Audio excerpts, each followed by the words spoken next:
सम्मानित योग्य प्रिंसिपल साहब, स्टाफ, प्यारे बच्चे, बहुत खुशी की बात है जी, आज आपके स्कूल में पहली बार बोलने का मौका मिला है जी मेरे को। एक हमारे बीच चल रहा है ड्रग्स के ऊपर जी, कि हमें नशा नहीं करना चाहिए, ड्रग्स नहीं लेना चाहिए जी। तो बात आई ड्रग्स की, ड्रग्स हो गए नशा। अब मैं नशे के ऊपर बताता हूँ कुछ। हमें नशा करना चाहिए नहीं करना चाहिए, बताओ बेटा। नहीं करना चाहिए। नहीं करना चाहिए। मैं कहता हूँ नशा करना चाहिए। पढ़ाई का गुड, क्योंकि नशे में दो प्रकार के होते हैं, अच्छी चीजों का नशा और नेता बनना है, अभिनेता बनना है, सीए बनना है, कुछ भी बनना है, कोई भी पोस्ट हो, कितनी बड़ी पोस्ट हो, बिल्कुल मिलिए। एक बात पर ये नोट कर लेना जी, मेहनत हमें करनी पड़ेगी 16 घंटा 18 घंटा रोज, 16 से 18 घंटा रोज मेहनत करनी पड़ेगी, तब हम कर पाएंगे। तो ईमानदारी समझ तो ये नहीं कि पापा मम्मी मेरे को देख रहे हैं तो मेरे को उठा दिया आगे फिर मैं करती बन नहीं। तो मैं बेसिक चीजें बताता हूँ कानून की। स्कूलों में जाते हैं, इनका दहेज लेना पाप है, होता है ना, दहेज लेना पाप है। तो कितने रुपए तक पाप है, कहाँ पुण्य है, कहाँ पाप है। कानून को कितने रुपए निर्धारित कर सकते हैं, पता है नहीं किसी को। स्कूल निकाल मिलता है कि दहेज लेना पाप है, मानते हो ना। कानून को लिखा के मात्र 11 रुपए तक लड़की के पापा मम्मी लड़के वाले को भागवत दे रहे हैं तो कोई दिक्कत नहीं है। अगर ज्यादा दे दिए तो लेने वाला भी देने वाला भी दोनों ही सुन रहे हैं। एक आरटीआई बारे बताता हूँ आपको। आरटीआई खबर समझते RTI, right to information act, सूचना का अधिकार अधिनियम 2005 के अंदर बना है।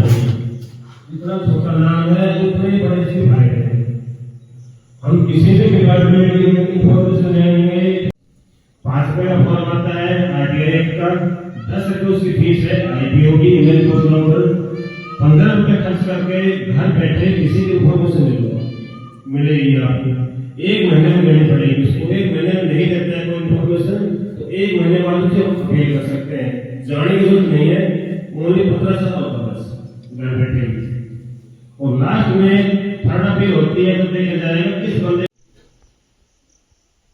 तीसरा कोई साधन नहीं है, लैपटॉप या एंड्रॉइड फोन। मैंने ये सेलेक्ट किया फोन नॉर्मल वे में, तो ये मेरा फोन स्टार्ट है। मेरा वकील चाहिए तो आईओ होगा, इन्वेस्टिगेटर ऑफिसर को फोन करेगा कोर्ट में, कोर्ट से वकील जाएगा, पहले एडवोकेट, उसकी प्रेजेंस में सारी पूछताछ होगी। ये नहीं पता ना हमें, वो मेरा मेडिकल करवाना है, वो मेडिकल भी करवाएगा। ये संवैधानिक अधिकार है। जो बंदा बंद होता है उसको अरेस्ट किया जाता है, उसका संवैधानिक अधिकार है। कुछ बड़े अननेसेसरी सवाल करेंगे, वो करेंगे, परेशान करते हैं। ये कोई परेशान जो टेंशन मेरे को मेरा वकील चाहिए। किसी लड़की को कोई बात होगी, कुछ हैपनिंग होगी तो वो कहेगी मेरा को मेरा वकील चाहिए। लेडीज वकील जाएगी, उसके पर्दे में सारी पूछताछ होगी।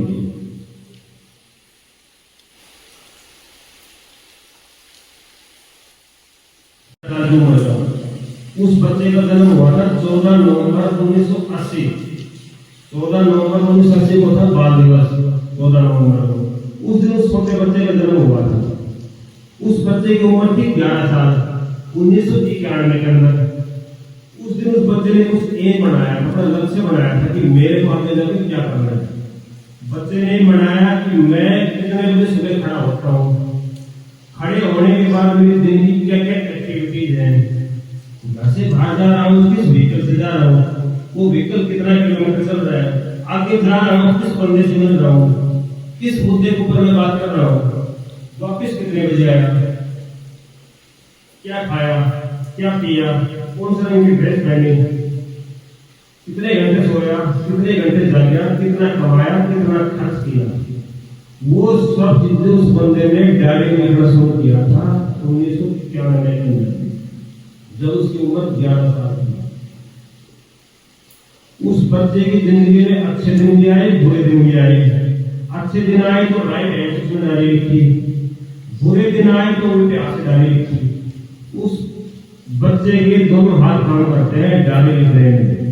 एक भी दिन की, एक भी घंटे की, एक भी मिनट की उसकी मिस नहीं। जो डायरी होती है हमारी नॉर्मल, वो डायरी में जो लाइन होती है, एक लाइन में दो लाइनें डाल रखी है, बड़ी बारी बारी की रखता है।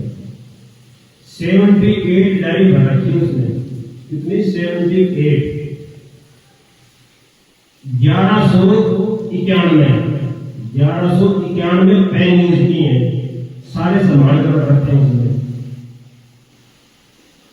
है ना सर मेरी बात या नहीं है? वो बता रहा हूँ। पीछे 2 बार में हाफ मैराथन हुई है, नारो हाफ मैराथन हुई है, पिछली साल हो गई थी, अब की बार हुई है। वो बच्चा उसमें 21 किलोमीटर दौड़ा है। 21 किलोमीटर कब दौड़ा है? उसके 2 बार घुटने का ऑपरेशन हुआ है। 2 बार घुटने का ऑपरेशन हो गया, तब दौड़ा है 21 किलोमीटर। और टोटल पूरी बॉडी में से 9 ऑपरेशन हो चुके, 9 ऑपरेशन हो चुके, तब 21 किलोमीटर दौड़ा है। अब आप देखो आप कितना दौड़ सकते हो। वो जो 11 साल का जो बच्चा था, वो अभी आपसे मिलवाऊंगा, बाहर बैठा हुआ है जी, ठीक है जी। और आज से नहीं लिख रहा डायरी, जैसे आप साल में एक बार आपके एग्जाम होते हैं, तब आप 3 घंटे लिखने का टाइम मिलता है ना, 3 घंटे लिखते हैं। वो बंदा रोज 3 घंटे डायरी लिखता है।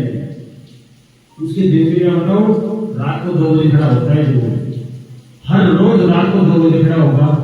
2 बजे खड़ा होने के बाद 2 से लेके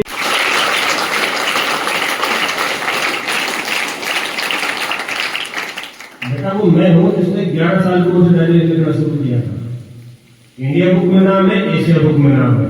दोनों हाथ काम करते हैं बेटा लिखने में। 9 ऑपरेशन मेरे हो चुके हैं, 2 मेरे घुटने में ऑपरेशन हो चुके हैं। और 21 किलोमीटर दौड़ लेता हूँ। रेवाड़ी हाफ मैराथन में वहां 21 किलोमीटर दौड़ के आया था। पिछले साल योग दिवस थे और इस साल योग दिवस था। मैं मेरे घर से अटेंडेंस लेकर नागौर तक दौड़ के गया था, पिछली बार की अगली बार। जो मैं बोल रहा हूँ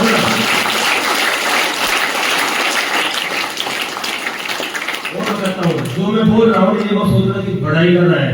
सार मेरा चैनल बना रखा है SS सुनेरिया, यूट्यूब पे चेक कर लो। दौड़ रहा हूँ तो हाथ में मेरा मोबाइल है, वो सारा मैंने डाल रखा है।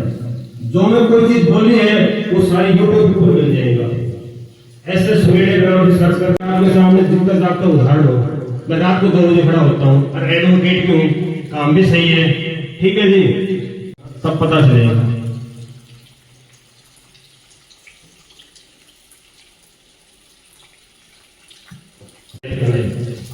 मेरा भी 4 ग्राम हो गया था, वजन 41 किलो हो गया था, ठीक है जी। वो छोटी सी दौरान की मेरी छूट गई थी, वो मैंने बाद में अपडेट करी थी। पूरे दिन भी आते हैं तो बहुत बुरे आते हैं। सभी के लाइफ में आए होंगे तो वो कोई बड़ी बात नहीं है जी। पर मैं ये कह रहा हूँ, अगर आज आप कोई भी पढ़ेगी ईमानदारी से, तो मेरा तो MBBS डॉक्टर बनना है, जज बनो, कुछ भी बनना है, ईमानदारी से मेहनत करो, पक्का बन जाओगे। नहीं बड़ा तो मेरे को पकड़ लेना दिया। ये नहीं कि मेरे माँ बाप देखेंगे तो मैंने किताब को हाथ में उठा ली, बाकी मैंने किताब बंद कर दी, नहीं। और स्टूडेंट लाइफ में 4 घंटा 5 घंटे से फालतू की नींद नहीं आई है। ये मैं मेरा एक्सपीरियंस बता रहा हूँ जी। 4 घंटे से 5 घंटे से फालतू की नींद है नहीं स्टूडेंट लाइफ में। आज अगर आप अशुभ हवा लोगे, जैसे मान लेते हैं आज मेरे को पसीने बहाने का टाइम, हर आदमी सोचता है बुरा समाज का, टीचर गुरु लाइन तो किसी ने अपना एम बनाया है, लक्ष्य। दीपिका का बहुत बहुत स्वागत करती हूँ और बहुत बहुत उनका धन्यवाद करती हूँ कि उन्होंने हमारे विद्यार्थियों को इतनी महत्वपूर्ण जानकारी दी। बच्चों, जो एडवोकेट जी ने आपको बातें बताई, थोड़ी थोड़ी आपको पता होंगी, थोड़ी हमें भी पता थी, लेकिन आपको एग्जाम्पल देकर देखो। सबसे बड़ी बात क्या है? एक बात को कहना और फिर उसे एग्जाम्पल के द्वारा सिद्ध करना। सर ने आपको बताया एग्जाम्पल के द्वारा, तो आपके ज्ञान में और हमारे ज्ञान में पक्का बढ़ोतरी हुई है। इसके लिए आपका बहुत बहुत धन्यवाद। और आपको हमेशा सब टीचर्स, जितने भी हमारे मेहमान आते हैं, सब आपको से होता है कि सब किसी दिन एक अच्छी खबर मिलती है तो उससे पूरा दिन बन जाता है। आज मुझे दीपिका को देखकर ऐसे ही लग रहा है, शी मेड माई डे, मेरा आज का दिन बन गया है। क्योंकि जब आप अपने पढ़ाए हुए बच्चों को इतना कामयाब होते हुए देखते हैं ना, तो मतलब दिल से अथाह। और दीपिका ने एक बात को और साबित किया कि केवल बेटों की जिम्मेदारी नहीं है पिता की विरासत को आगे बढ़ाना, बेटियां भी कम नहीं है, तो लड़कियों के लिए सबको दीपिका की प्रेरणा रही है और मैं ईश्वर से प्रार्थना करूंगी कि दीपिका अपने पिता से भी, जितने इसके पिता होनहार और गुणवान हैं, उनसे भी और हम सब से, अपने टीचर से भी है ना, बहुत आगे बढ़े और न्याय के क्षेत्र में बहुत अच्छा काम करे, जरूरतमंदों की ये मदद करे। दीपिका बेटी को बहुत बहुत आशीर्वाद। और बच्चों वैसे तो मैं आप लोगों को हमेशा भाषण देती रहती हूँ, क्लास में भी, स्कूल में भी, लेकिन सबसे अच्छी बात क्या है कि देखो ये सबसे अधिक कोमल उम्र है तुम्हारी, 9 से लेकर 12वीं कक्षा तक की। तुम हमारा धन हो। आज विश्व जनसंख्या दिवस है और 140 करोड़ जनसंख्या जो है भारत की, शायद विश्व में सबसे अधिक है, या हो सकता है चीन के बाद में, मेरा पूरा डाटा बिल्कुल अपडेट नहीं है, लेकिन ये जनसंख्या हमारे लिए बोझ नहीं है। मैंने पढ़ा था कभी, किसी ने कहा था कि हमें 140 करोड़ सिर नहीं गिनने हैं, कि 140 करोड़ मुंह नहीं गिनने हैं कि वो खाना खा रहे हैं, हमें 140 कितने हो गए, 280 करोड़ हाथ गिनने हैं। हम जितना खाएं उसे हम डबल कमाएं, ये हमारा अचीवमेंट होना चाहिए।